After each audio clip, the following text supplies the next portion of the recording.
Faida Nakayiza omulabi wa BBS Terefayina ndi wano ku ggombolola ya Bukulula nga olwaleero abakungu ba district lwe bazze okugabanya obuwunga obwaweebwayo ministry y'ebibamba oba ebigwa bitalaze nga badduukirira abantu abaakosebwa omugga gwa Katonga lwe gwabotoka emyezi nga 2.5 emabega ng'olwaleero bazze bagabanye obuwunga buno wamu n'ebijanjaalo basobole okulaba engeri abantu baabwe gye babifunamu. Mu kaseera kano ndi ne ssentebe w'eggombolola oba eluka ya Town Council omukulu Tamale Charles nga ya azze okulaba embeera bweri era abantu bwe bagenda okufuna ebintu bino.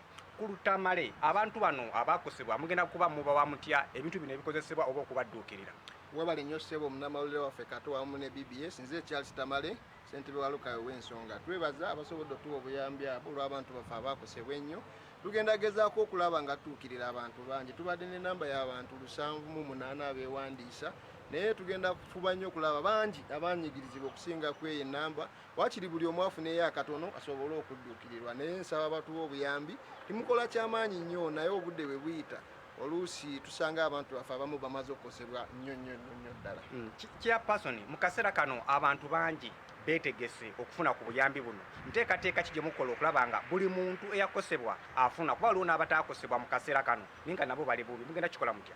Webale nnyo ssebo. Nkakasa nti si buli muntu nti agenda kufuna kuba ebyatuweereddwa si bingi nnyo. Twaweereddwa ttani z'ebijanjaalo 7 n'ez'obuwunga 14. Olwaleero essaawa ino bwe nvaano ku mawulire tulina olukiiko ng'abakulembeze mu luka ya Town Council okwongera okulaba abantu baffe tugenda bagabanyamu tutya naye tugenda kukola ekisinga obulungi nammwe abantu baffe mbasaba bw'oba ng'olaba ddala olinawo lekera oyo atalinaawo asobole okuba ng'ataasa obulamu bino byakutaasa bulamu. Neyanza munange mu Chairperson, mu kaseera kano waliwo n'omubaka wa Paalamenti atwala ekitundu kino omukulu Katabaazi Francis Katongole nga naye y'omu kubaza okulaba abantu be kuba ye atwala amagombolola 3 Malamba nga gonna gaakosebwa okuli eyo Lwabenge, Lukaya ne Bukulula nga bonna baakosebwa. Mukulu Honorable, mu kaseera kano abantu abaakosebwa nga gwe omukulembeze atwala ekitundu kino kyonna kikyobagamba mu kaseera kano nga muteeseteese okubawa ebintu bino? Okay, mu kaseera kano okusookera ddala nebaza minisita mu office ya Prime Minister gwe bayita Naikuni mukyalo oyo omuwambo oyo bwe twamutuukirira era n'atugamba tuwandiike nga tuyita mu kaawo n'awandiika ebbaluwa kubanga twakiraba nti omugga guno ffe nga constituency yange weyitira ey'Akalungu East twakosebwa emirundi 2. Honorable mu bufunze ki ekiba kikolebwa ddala kati okulaba nga ebintu bino mugenda bigabanya naye abantu kyabo bogamba nti kati ono ye yeyalisanidde okufuna lwadde abantu bonna baakosebwa mu bufunze? Abantu abaakosebwa be batunda omuchoma we Lukaya, be batunda abamu ebyennyanja, abatunda ababoda kubanga ebiseera ebyo manya basi bwe batayitawo baba bakendeera ab'obutale ab'obutale wali Kabaala abatunda emiyemba abatunda amenvu gabengerako ebintu byonna kati abo be baba basookerwako nga bawandiisa abantu bano obatale okuva eri opaka eno neyanza munange Kabaale Bugonzi wano bwe wati wonna paka mu Lwera. Neyanza munange omulabi wa BBS Terefayina ssentebe wa district y'omu kubagamba nti bagenda kubaawo nga bagaba. Ssentebe kiki ekyetaaga okukola mu kaseera kano okulaba nga abantu bafuna ekyennyini kye beetaaga? Ffe Abaganda n'aboogera Oluganda tukulidde nnyo ku lulimi Oluganda tusiima bwongerwa.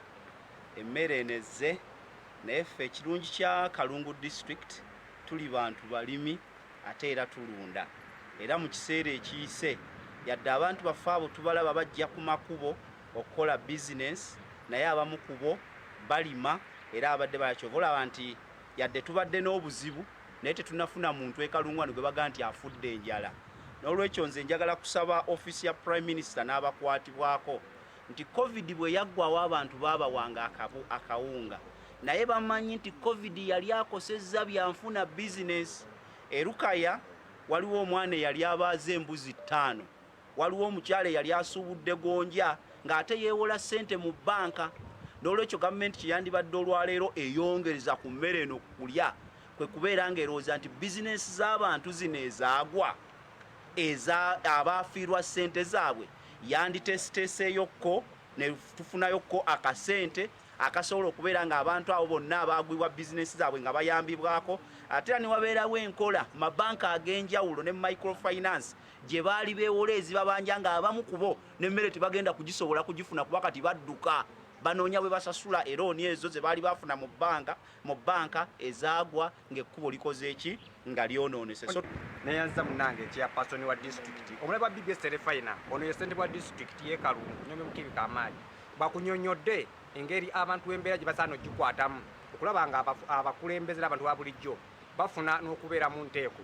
Koma munange mu studio nze omulongo Kato Paulo ne tugenda kuba tubongera embeera bw'egenda okubeera mu bifaananyi ne maloboozi n'engeri gye bagenda okutematemamu kulaba nga amagombolola ag'enjawulo asatu Lwabenge Bukula ne Lukaya nga bwe bagenda okufunamu ebintu bino. Ye mulongo Katopo asinzidde Kalungu bw'ate ensonga bw'azirambise era nga bulijjo